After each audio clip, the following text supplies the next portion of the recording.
Hey guys, today's topic is intermittent fasting. I'm going to cover with you some benefits and 4 different ways to do it effectively. You're often going to hear intermittent fasting referred to as IF for short. The 4 different ways we're going to cover is the Crescendo Method, which is the most simple way to get introduced to intermittent fasting, the 16-8 cycle, a 5-2 diet, and a 24-hour fast. Some benefits you've likely seen or heard about intermittent fasting is that it may create increased fat burning, weight loss and fat loss, mental clarity, better focus and concentration, increased energy. Your blood levels of insulin actually drop significantly. It may increase your metabolism. There are studies that have shown that it's been cited to increase metabolism by 3.6 to 14% for short-term fasting. And some studies have shown it to help fight inflammation, which is a key driver in many common diseases. So the first method is called the Crescendo Method. This is simply where you're fasting for 12 hours. That's the time that you're sleeping and a little time before or after that. You can move the window around a little bit and fast for longer. It's generally said your body kicks into fat burning mode somewhere between 12 to 16 hours of a fast.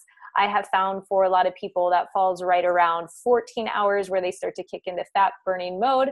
But certainly you could pick any time in between 12 to 16 hours, and then your refeed or your eating window would go from 8 to 12 hours.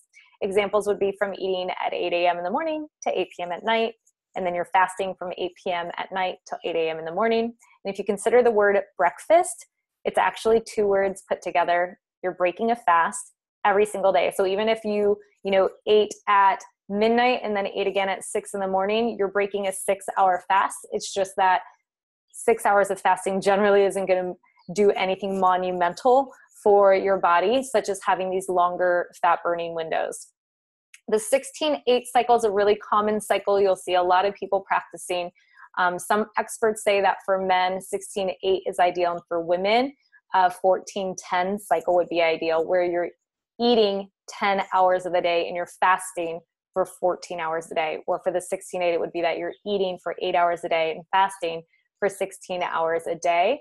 All women should eat within 6 hours of waking to maintain proper hormone function. A regular schedule I see a lot of people do when they're doing the 16-8 is 12 p.m. to 8 p.m. I myself found really good results when I practiced the 16-8 cycle, but I found it difficult as someone who has an insatiable hunger. I found it really difficult to maintain that as a lifestyle, and I did much better doing a 14-10 cycle. And I always do minimally at least 12 hours. Another way you can practice intermittent fasting is by fasting 2 days a week. Your fasting days, you're still having some level of calories. You're still eating around 500 calories a day. So as a man, you might want to eat more, 600 calories a day. As a woman, 500 calories that day would be fine. Generally, this is done in just one larger meal. And your 2 fasting days, you don't want to have them back to back. So you want to have a non-fasting day in between. So a great example of what this might look like is a 500 calorie day on Monday, and then another 500 calorie day on Thursday, and all the other days you eat regularly. Lastly, you could also try a 24-hour fast. This is when you just simply fast for 24 hours, 1 day a week, every single week. All that you have within that fasting period is non-caloric liquids only.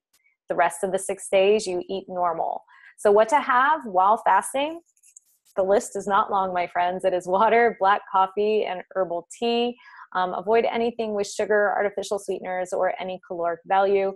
You could potentially see sometimes individuals doing veggie broth. You will hear from some experts that they include juicing. But again, as soon as your body gets any sort of caloric load or any sort of sugar load, it's going to recognize that as food, and it bumps it out of a fasting state. So it bumps it out of fat burning. Will you still see some benefits? Potentially, yeah, I bet you will, but not necessarily all the researched benefits that I already shared.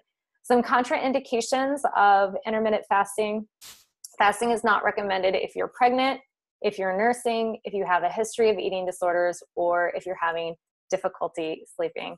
I hope this helps you learn more about intermittent fasting to see if it's something that you want to try out and one of the various methods that might help you. If you have any questions on it, reach out to me. And if you're doing it and you want to share your success story with it, or you want to share what a struggle it's been, go ahead and comment below and let me know. I would love to hear from you. Have a great day, and I'll see you guys soon.